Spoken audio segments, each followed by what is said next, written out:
Hello humans, and welcome to the afternoon drive. That's right, this is your Gen X gamer and this is the Cartridge and Disc Podcast. Guys, today I'm reacting to November Hotel. I'm going to put a link to the video below so you guys can go check it out. The video is called Creativity is Dead. And you know, I usually don't have that much time to watch other people's content. I don't. It's too many diapers, too many bottles, too many daddy duties, right? But this is one that came across, and you know, and this is the first time I ever saw this channel. Never heard of it before, but I saw this video today, and I wanted to share it with you and give you my opinions. Let me tell you that this is a good video. This is a good video. It's a critique on many things. I want to speak on two of them, right? That really is something that I've noticed, and when I bring it up to other people, other gamers, you know, just in general, sometimes they say I'm being too picky, or we can't compare things to masterpieces, you know, yada yada yada. One of my contentions, one of my ideas has always been that the 7th generation was superior in writing.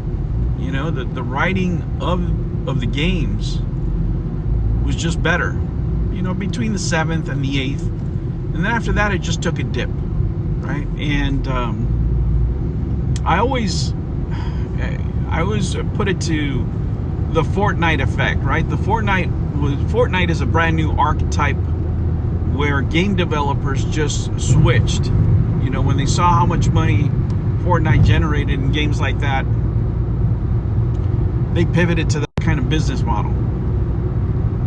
And storytelling, writing, became secondary. And somewhere along the way, right? Somewhere along the way, and it's generational, gamers just had a change of heart when it came to the importance of writing in games. You know, it really became more about graphics, you know, strictly gameplay. And to me, it's not that way. It's never been that way, especially because I like playing a lot of first-person story-driven games or third-person shooters with a story, you know, behind it. And nowadays, you know, the story is tertiary at best, right? You know, how good are the graphics? Do we have online play? You know, can we buy skins because we want to look cool, right? It's for example, it's the way my grandson games. You know, he plays a lot of Fortnite, right? And I just took him this last weekend to go buy some more V-Bucks. He loves those little skins. He doesn't ask me for anything else, you know, and all he wants is that. That's fine, you know. It's not a graphical marvel, but you know, it's a kind of gaming he likes. But he's young, you know, and he enjoys that kind of gameplay with his friends. But when it comes to the more seasoned player, you know, I'm amazed how many people that I would think are, you know, more mature are satisfied with offerings that you know, are just below standard when it comes to video game writing on a AAA game. You know, and these budgets are going up, but they're not going up to the right people. You know, they're not going up for the right people. It's all programming. And yes, you know, programming is important. But in my generation, right, in past generations, it was about gameplay and it was about the experience. Yeah, you want decent graphics, but not at the cost of a great story, not at the cost of great voice acting. You know, and for me, for example, and the reason why Death Stranding is so divided, right, I believe, is because there's still that section of the gaming population that appreciate good acting, that appreciate good writing over other things. Now, Death Stranding has problems with game mechanics, right? They could be better, right? The fighting mechanics could be better. The transitions could be better. But the story and the acting are so strong, you really don't think of it that much if that is your priority in video games, right? But you compare it to other games, you know, some of these recent games, geez, you know, I mean, they can't hold a candle to the games that we appreciated. I mean, when's the last time you guys saw a game where you said, man, this is BioShock quality?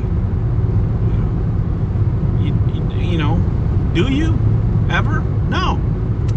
You know, and video games are a different medium than movies. And in some ways, you can only experience that type of performance with a video game because you're part of the action, right?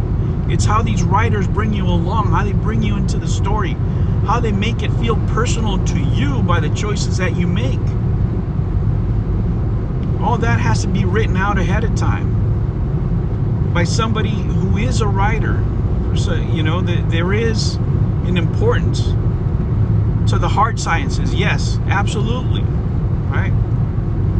But when it comes to entertainment, right, you need good writers. A mathematician is not going to do squat for you, right? And generally, when it comes to writing a good script and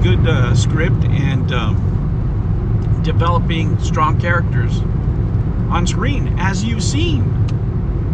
And the writing isn't getting any better, right? It's not.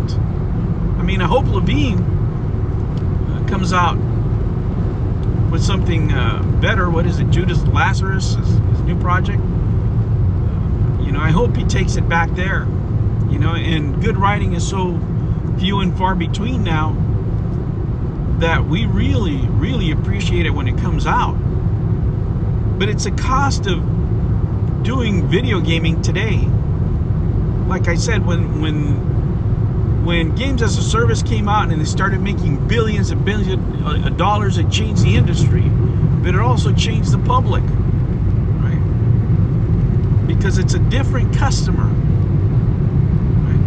It's a different customer. The age of social media created a different gamer. A gamer that wants to be seen. A gamer that wants to show off. You know, a gamer that, you know, wants to be popular. Right? Wants to be like the streamer A, B, or C. You know, whatever it is. It's just a different dynamic. And you know what, guys? Capitalism is capitalism. They're going to make whatever games people are buying. And if they're not making, you know, long story, you know, first-person narrative games, it's because they're not going to make as much money. In business, everything's a calculated risk, right? And if you spend your money in that, it's always a gamble because it's not a guarantee, right? You have to produce 10 games and maybe 2 of them will do well. Right? But if they don't have the online play, if they don't have the microtransactions, then it's not going to matter, because at the end of the day, these companies need to make money. So what's going to be the solution? And unfortunately, it's going to have to go back to the indie titles because they can take the risk, right? It's going to be at the sacrifice of graphics because they're not going to have the wherewithal to do it at the same level as a, you know, AAA studio, but they will have the time to put in the effort, right, to write better scripts, hopefully, you know, and from there you're going to see the better work come out in general, right? You will always have the Kojimas, you will always have the Levines out there that, you know, care more about their craft than they do about making money, and you know, they'll get a studio or form their own studios in order to produce these type of games. But it's not the mainstream anymore. It's not at all. The gaming industry has changed fundamentally, right? And it could mean the end of creativity for the masses, and maybe it's just an enjoyment enjoyment now of the few. All right, guys, that was my video for today. I don't know if I'll make another one or not. I am kind of tired, actually. I woke up really early this morning. So I would appreciate if you guys subscribe. Thank you for driving along with me here, being my companions, listening to this. It makes the afternoon drive a lot better. Today is only an hour and 40 minutes, believe it or not, that I have to travel. So I'm going to go straight to the beach. That's where I'm going before I get home. And, you know, take over diaper duties and have a little snack there. Guys, thank you so much. Hit that like button, subscribe for me, and I will catch you on the next one. Take care.